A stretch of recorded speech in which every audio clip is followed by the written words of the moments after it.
देखिए, चुनाव जीतना एक बात है और लोगों के लिए लोगों का शासन चलाना वो बिल्कुल दूसरी बात है। आज हम एक विधानसभा क्षेत्र की कहानी को ठीक इसी नजरिए से समझने की कोशिश करेंगे, सिर्फ डेटा और जमीनी हकीकत के आईने में। तो चलिए ईदगाह के इस समीकरण को समझते हैं। तो कहानी शुरू होती है यहां से, श्रीनगर के बिल्कुल दिल में बसा एक विधानसभा क्षेत्र ईदगाह। यहाँ के जो आंकड़े हैं, यहाँ के जो लोग हैं, उनकी आवाज हमें बताएगी कि असल में राजनीति जमीन पर काम कैसे करती है। सिर्फ 608, ये कोई मामूली नंबर नहीं है। 2014 के चुनाव में ये जीत और हार के बीच का फासला था, सिर्फ 608 वोट। और सच कहूं तो इसी एक नंबर से इस क्षेत्र की पूरी राजनीतिक चुनौती की कहानी शुरू होती है। तो चलिए सबसे पहले इन नंबरों की तह तक चलते हैं, इनकी कहानी को समझते हैं। क्योंकि देखिए, लोगों की उम्मीदों को, उनकी आकांक्षाओं को समझने से पहले ये जानना बेहद जरूरी है कि वो कौन से आंकड़े हैं जो उनके राजनीतिक मिजाज की तस्वीर बनाते हैं। अब जरा इन नंबरों पर गौर करते हैं। कुल मतदाता 58,000 से भी ज्यादा, लेकिन वोट डालने कितने आए? 28% से भी कम। और जीत का अंतर वही 608 वोट। विजेता रही जेकेएनसी और बहुत ही करीबी मुकाबले में दूसरे नंबर पर जेकेपीडीपी। अब ये दो आंकड़े, यानी कम मतदान और इतना छोटा सा जीत का अंतर, यही तो ईदगाह की पूरी कहानी कह देते हैं। इसका मतलब क्या है? मतलब ये कि एक बहुत बड़ी आबादी है जो शायद चुनावी प्रक्रिया से खुद को अलग महसूस करती है। और जानते हैं, यही किसी भी नए उम्मीदवार के लिए सबसे बड़ी चुनौती भी है और सबसे बड़ा मौका भी।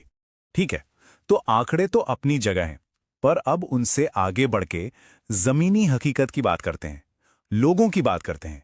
क्योंकि किसी भी लीडर के लिए सबसे अहम संकेत वो नहीं होते जो कागज पर लिखे हैं, बल्कि वो होते हैं जो लोगों के रोजमर्रा के संघर्षों से निकलते हैं। ये देखिए ईदगाह के वोटरों की 5 सबसे बड़ी चिंताएं: कमरतोड़ महंगाई, नौजवानों में बेरोजगारी, राशन का, बिजली का, पानी का ठीक से ना मिलना। यहां पर ना बड़ी बड़ी राष्ट्रीय बहसों की गूंज बहुत दूर तक सुनाई नहीं देती। यहां तो हर घर की अपनी एक लड़ाई है, रोजी रोटी की लड़ाई, बच्चों के भविष्य की लड़ाई। और शासन का असली मतलब क्या है? इन्हीं मुश्किलों का हल निकालना। और ये विश्लेषण इसी बात पर मोहर लगाता है कि वोटर अपनी असल जिंदगी की मुश्किलों पर ध्यान देते हैं। यहां कामयाब होने का मतलब है लोगों की असली, उनकी स्थानीय समस्याओं को हल करना। सीधी सी बात है, जब तक ये जमीनी मुद्दे हल नहीं होते, तब तक कोई भी बड़ा वादा खोखला ही लगता है। और यहीं पर हमारे संविधान का वो मूल विचार सामने आता है, जो हर नागरिक को सम्मान के साथ जीने का हक देता है। जब हम डेटा की बात करते हैं, तो हमें ये याद रखना जरूरी है कि हर आंकड़े के पीछे एक इंसान है, और उनकी निजी जानकारी की गोपनीयता का सम्मान करना हमारी जिम्मेदारी है, जैसा कि हमारे कानून भी कहते हैं। तो अब थोड़ा सा पीछे चलते हैं इतिहास में, क्योंकि ईदगाह का चुनावी इतिहास हमें दशकों में फैले हुए जनता के विश्वास के उतार चढ़ाव की एक बहुत गहरी और बहुत ही अहम कहानी बताता है। ये टेबल, ये सिर्फ आंकड़े नहीं है, ये विश्वास के बनने और टूटने की कहानी है। जरा सोचिए, 1987 में 76% से ज्यादा लोगों ने वोट दिया, एक जबरदस्त भागीदारी। फिर दौर बदला और 2002 आते आते ये आंकड़ा कहां पहुंच गया? 5% से भी नीचे। जेकेएनसी भले ही जीतती रही, पर लोगों की भागीदारी लगातार घटती चली गई। ये जो गिरावट है ना, ये उस दौर के राजनीतिक और सुरक्षा हालातों का सीधा आईना है। और ये हमें सिखाती है कि जनता का भरोसा जीतना कितना मुश्किल है और उसे बनाए रखना उससे भी ज्यादा जरूरी। और ये चार्ट उसी कहानी को और भी साफ कर देता है। 2 दौर की ये तस्वीर देखिए, एक तरफ 77%, दूसरी तरफ सिर्फ 5%। लोकतंत्र में भागीदारी का इस तरह से गिर जाना, ये सिर्फ एक आंकड़ा नहीं है, ये पूरी राजनीतिक व्यवस्था में विश्वास के टूटने का एक बहुत बहुत शक्तिशाली प्रतीक है। याद रखिए, जब लोग वोट नहीं देते तो वो अपनी खामोशी से बहुत कुछ कह रहे होते हैं। तो सवाल ये उठता है कि यहां की असली रणनीतिक चुनौती क्या है? ये चुनौती है एक राजनीतिक दल के अंदर की सोच और ताकत, और जमीन पर वोटरों की हकीकत, उनके बीच के गहरे फासले की। और इसी फासले को समझना कामयाबी की पहली सीढ़ी है। इस फासले को जरा और गहराई से समझते हैं। एक तरफ पार्टी की अंदरूनी सोच है कि हमारे पास केंद्रीय समर्थन है, पैसा है, मीडिया है, और दूसरी तरफ है जमीनी हकीकत, जहां वोटर उम्मीदवार को बाहरी समझता है, जहां लोगों के लिए उनके स्थानीय मुद्दे ही सबसे ऊपर हैं। अब सोचिए, अगर मतदाता आपको बाहरी मानते हैं और उनकी सुनवाई स्थानीय मुद्दों पर नहीं हो रही, तो आपके सारे संसाधन बेकार हो सकते हैं। लोगों की भावना को समझे बिना कोई भी रणनीति कामयाब नहीं हो सकती।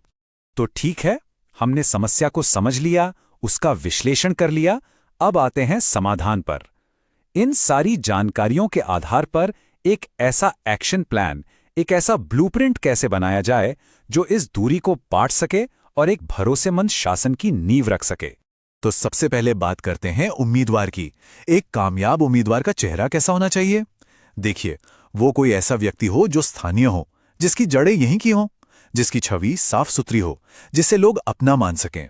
उसे विकास के काम का तजुर्बा हो ताकि वो लोगों की शिकायतों का हल दे सके।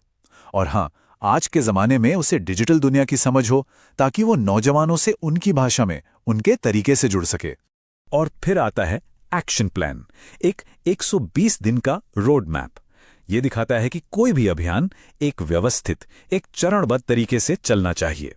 पहले 120 दिन पहले जमीन की जानकारी इकट्ठा करो, फिर 60 दिन पहले लोगों की शिकायतों पर सीधे संदेश देना शुरू करो, 30 दिन पहले जमीन पर उतरकर लोगों को संगठित करो। ये एक मैराथन है, कोई 100 मीटर की दौड़ नहीं, जहां हर अगला कदम पिछले कदम पर ही टिका होता है। और आज के डिजिटल दौर में संवाद की रणनीति भी तेजी से बदलनी होगी। व्हाट्सएप ग्रुप्स ताकि सही जानकारी तेजी से पहुंचे, 15 सेकंड की फैक्ट रील्स ताकि गलत सूचनाओं का जवाब डेटा से दिया जा सके, जियो टारगेटेड विज्ञापन जो सीधे पानी के पंप और सड़क के गड्ढों जैसे मुद्दों पर बात करे। ये सिर्फ टूल्स नहीं है, ये ईदगाह जैसे क्षेत्र में सीधे लोगों तक पहुंचने, उनकी भाषा में बात करने और अफवाहों का तुरंत मुकाबला करने के सबसे कारगर तरीके हैं। लेकिन इन तरीकों का इस्तेमाल करते हुए जिम्मेदारी का एहसास होना भी उतना ही जरूरी है। बोलने की आजादी के साथ एक जिम्मेदारी भी आती है। हमें सुनिश्चित करना होगा कि हर संवाद सम्मानजनक हो और किसी की गरिमा को ठेस ना पहुंचाए, जो कि हमारे संवैधानिक मूल्यों का भी एक अहम हिस्सा है। तो आखिर में हम किस नतीजे पर पहुंचते हैं? ये कहानी सिर्फ एक चुनाव जीतने की नहीं है।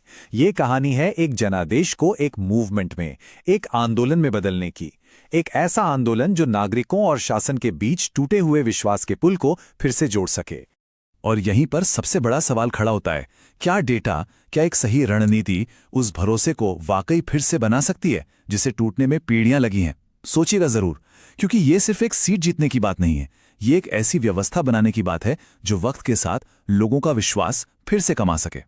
इस तरह का डेटा संचालित विश्लेषण ही प्रभावी शासन की नींव तैयार करता है। ये दिखाता है कि लोगों की जरूरतों को समझकर एक मजबूत और कारगर ब्लूप्रिंट बनाया जा सकता है। यदि आप एक जन केंद्रित नेता बनना चाहते हैं और अपने निर्वाचन क्षेत्र का उत्थान करना चाहते हैं, तो blueprintstrategies.ai से mgr@blueprintstrategies.ai पर संपर्क करें या 0804204106002 पर कॉल करें। राजनीति से परे उद्देश्य।